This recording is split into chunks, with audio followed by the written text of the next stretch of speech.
All right. Super progressive interview here. We are checking in with James Lavelle. Uh, I mean, so it's kind of hard to give a summary of everything you've accomplished. We chatted a little bit about it in our first interview. But James, how you doing, man? Yeah, all good. Thanks for Yeah. having me. Yeah. Super stoked. So the reason we're chatting today is obviously you got a you got a story history in this scene, whether it's the residencies, the mixed compilation albums, all the music, the fashion, everything you've done. But as we do as artists, we always have an eye on the present and the future. So for this chat, let's focus on the present and the future of what's Okay. coming up for you. So, um, yeah, I'm super stoked. So you're obviously this upcoming weekend, you're performing at the Keele Student Union with Tilt. Yeah, Now, I've become pretty good friends with Mick Park. Mick's one of like the cooler bros I've met in this scene. cool. And he told me this. He said you actually played at Keel University over 30 years ago. And this was the last time that you played at Keel University. It was alongside Yeah, acts it's a like long time ago. Daft Punk, Andrew Weatherall, Justin Robertson. 30 years ago, I'm sure the memories are very scattered, but is there anything you remember about that gig? No. Yeah, that's fair. That's fair. Well, But my memory's pretty hazy, but definitely reminded by when I saw a flyer from then, the flyer that I was on, it showed like the monthly listings, as you said. I mean, it was Daft Punk played there and people like Justin Robertson and Andy Weatherall and yeah, it kind of reminds me of that period. It was an exciting period where we were all kind of playing these really interesting gigs and the lineups of a lot of artists, some who went on to become incredibly influential later on. But it was a great time. It was a really great eclectic time to be DJing then, as it is now. But my memory is a bit it's a bit hazy back then, to be honest with you. They no, were I mean, yeah, fun late nights. Kind of that gig happened before I was born. wow, there you go. Quite hedonistic period. But yeah, it was great. A great time to be DJing. That's right, sort of right at the beginning of, you know, for me, Yeah, when I look at that a lineup maybe like 20. I that, was 20 then. yeah, Yeah. man, that's awesome. When I see a lineup like that, one thing I've learned about the history of this music is today I feel like what we call underground music is still so segmented into different genres. But it seems like when this music was really exploding around the world for the first time, underground music was underground music. Quality music was quality music.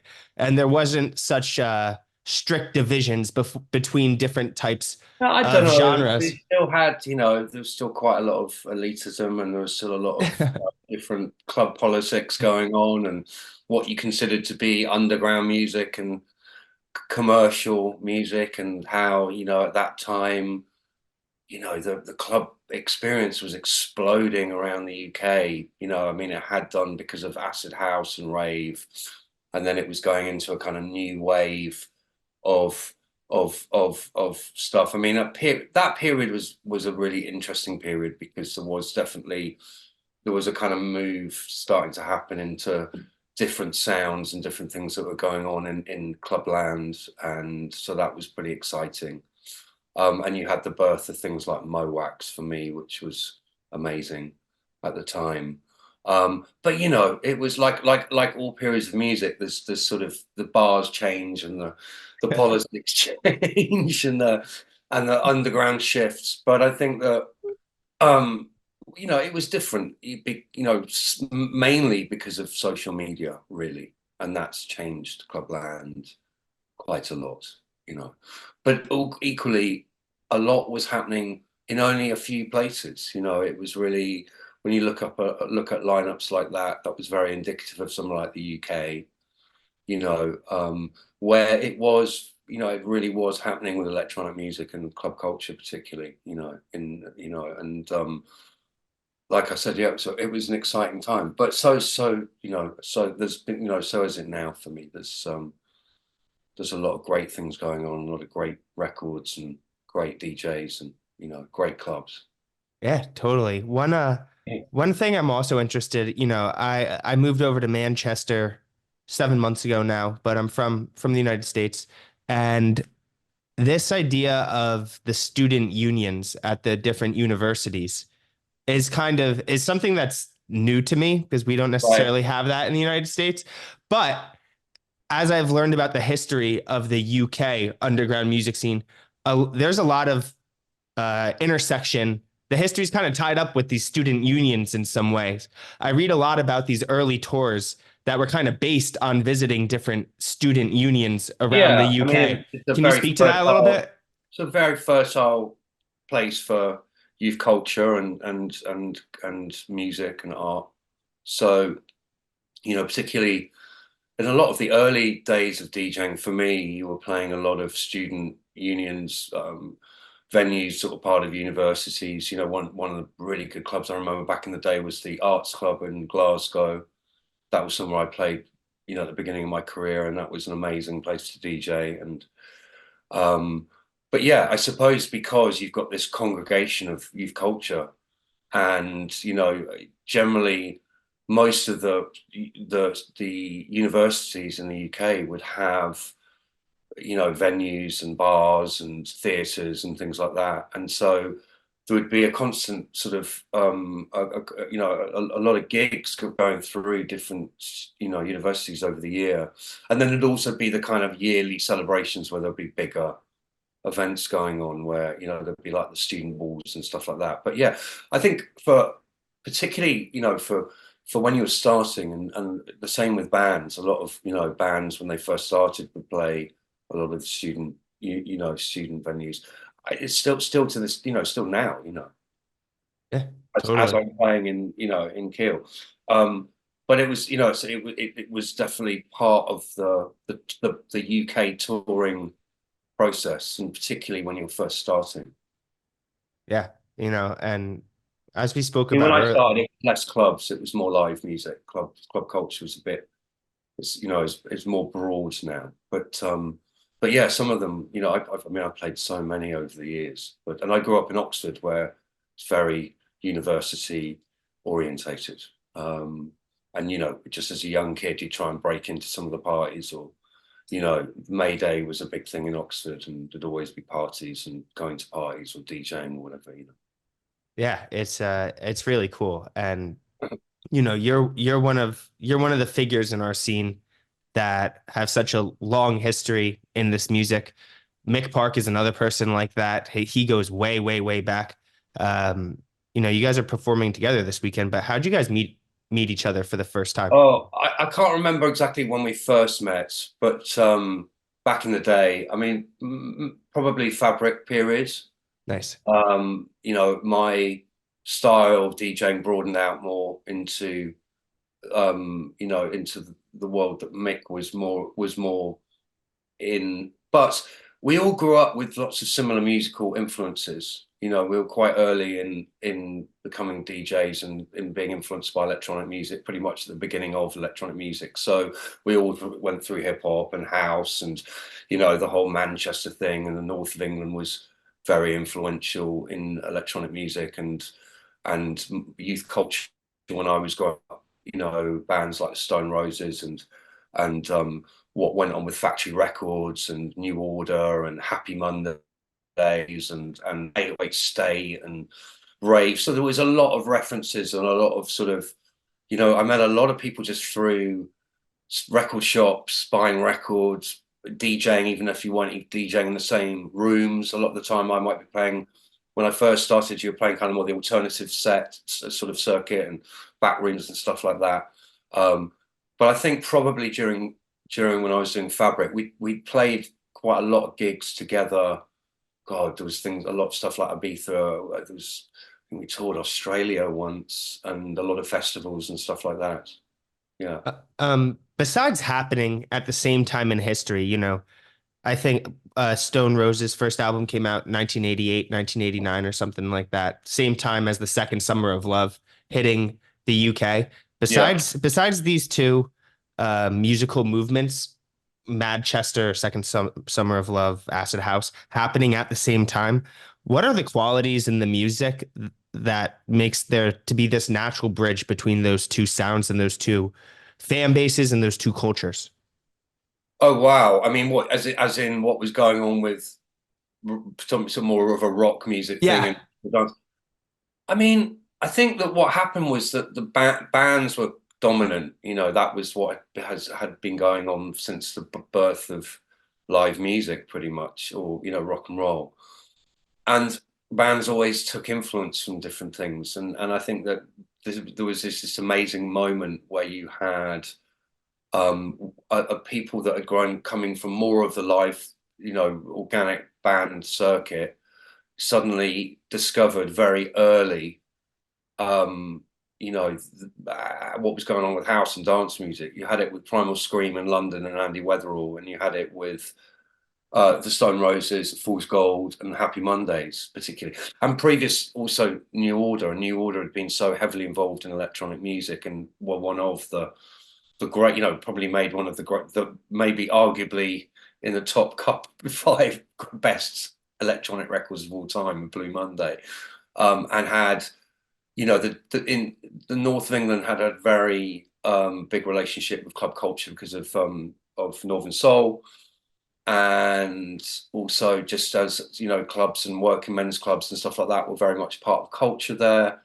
And I think that it just some of these things just happen, you know, and then and you know because it was a DJ led culture that was happening, you know, a couple of these bands embraced it and got to run. You know, they got to take it in many ways to the masses. You know, um, but I think that these things just that it's sort of just what happens in the evolution of creative culture, and it happened like I said in Manchester particularly you had with bands and you know what was going on with a lot of electronic artists in the north, Cabaret Voltaire, people like that. Um, you'd had a you know a massive influence of club culture building over the years from what happened with early house music and that sort of influence and black music. Um, yeah, just one of those incredible moments that happen, you know. Yeah, definitely. For me, living here now, it's a moment that echoes into the present. That that era of music has, being an outsider living here now, it's come to define the energy of the city for me. Like it's, you walk around Manchester, you see the black and yellow caution tape. It's become almost like a symbol of the city. Like the hacienda aesthetics has like expanded into the greater city. The city itself seems so proud of its musical past and musical heritage, and it's been really cool to live here and Well, yeah, I experience mean that that in the you know present. it's a great place, and you know the north of England has you know is an amazing place and has created such amazing music. And particularly for me, has been incredibly influential in the evolution of you know dance music, DJ culture, electronic music, etc. Um, and you know was such a great place to go and DJ.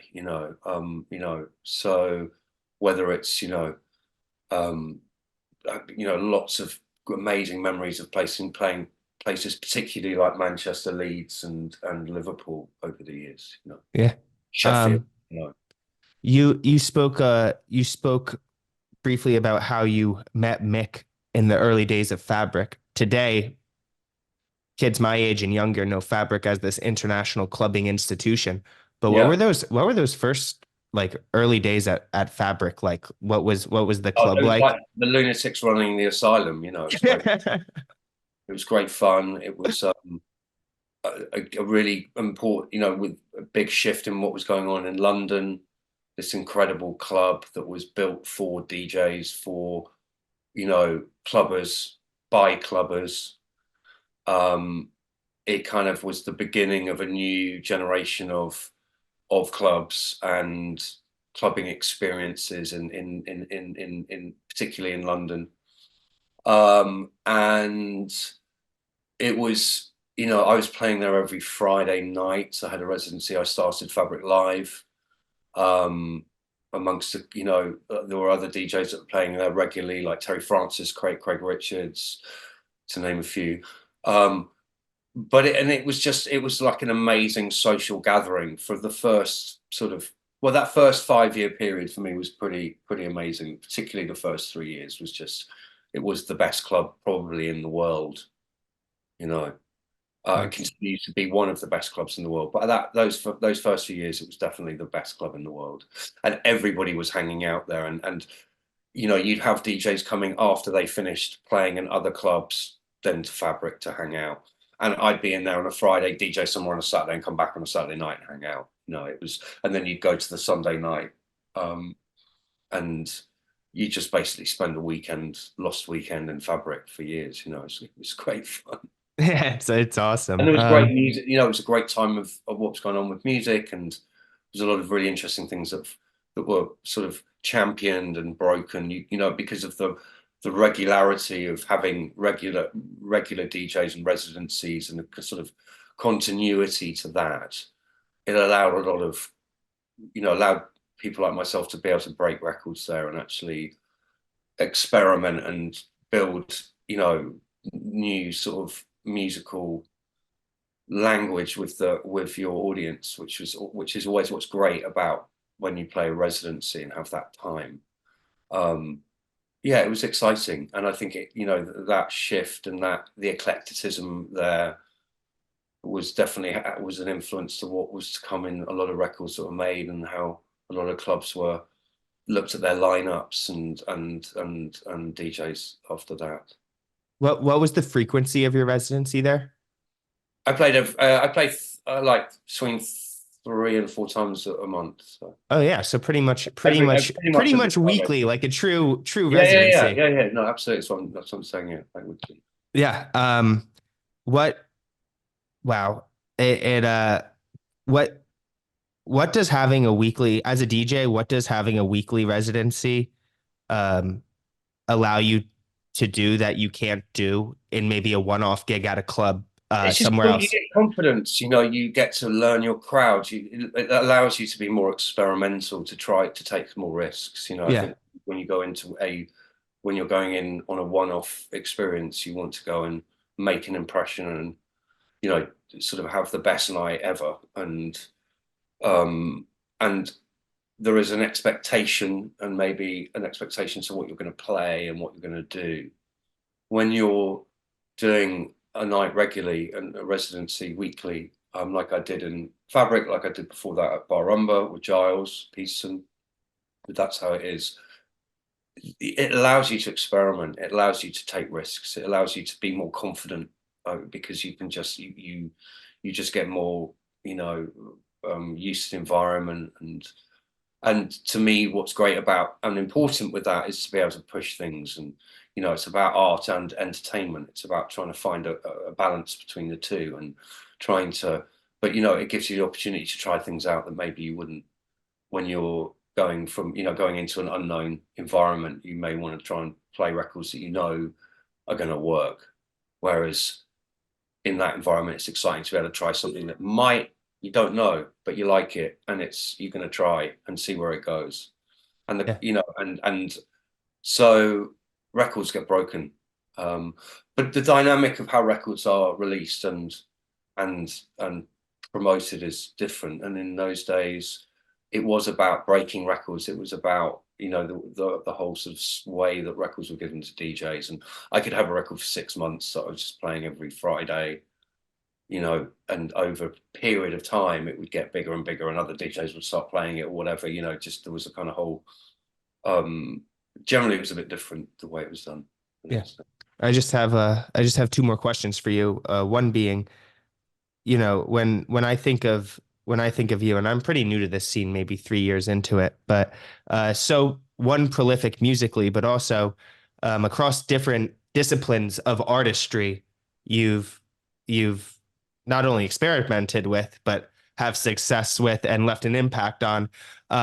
When you look at your work as an artist, whether it's music, production, DJing, fashion, all these different things that you do, is it a holistic approach? Are you looking at all these different things, basically like with Uncle, looking at all these different disciplines of art and bringing them together? Or is it more you moving from interest to interest throughout your career, from inspiration to inspiration? Probably a combination of both. I mean, I'm influenced by lots of different things, and I like to bring those elements into my work. And if it's music, I try and bring different elements of different kinds of music, and it's like sampling and collaging. That's what I like to do. Um, yeah, it just feels natural to me that that's what you know that you're taking different things from different places and trying to find new ways of putting them together. Yeah, that's cool. Totally. I was watching Doug Prey's documentary Scratch the other day, and it led me down a whole sampling rabbit hole. But Right. really cool.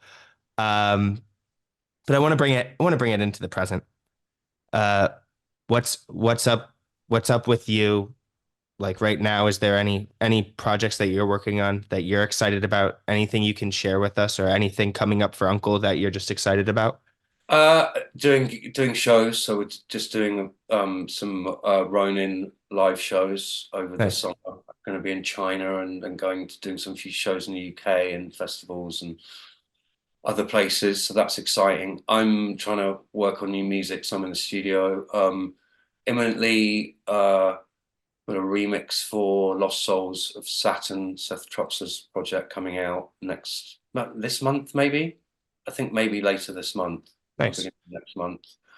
Um, yeah, a lot of trying to focus on studio stuff at the moment. So yeah, but and doing shows. So, but always spinning plates. So who knows what will happen? Well, I'm really appreciative that you took the time to speak with me today. I know you're really busy, and I hope you have a great gig this weekend and a Thank you. great few months ahead. It was really awesome to speak with you. Thank you. My pleasure. All right. Thanks very Yeah. much, man. Yeah, definitely. Be well, James. I'll see All you. right.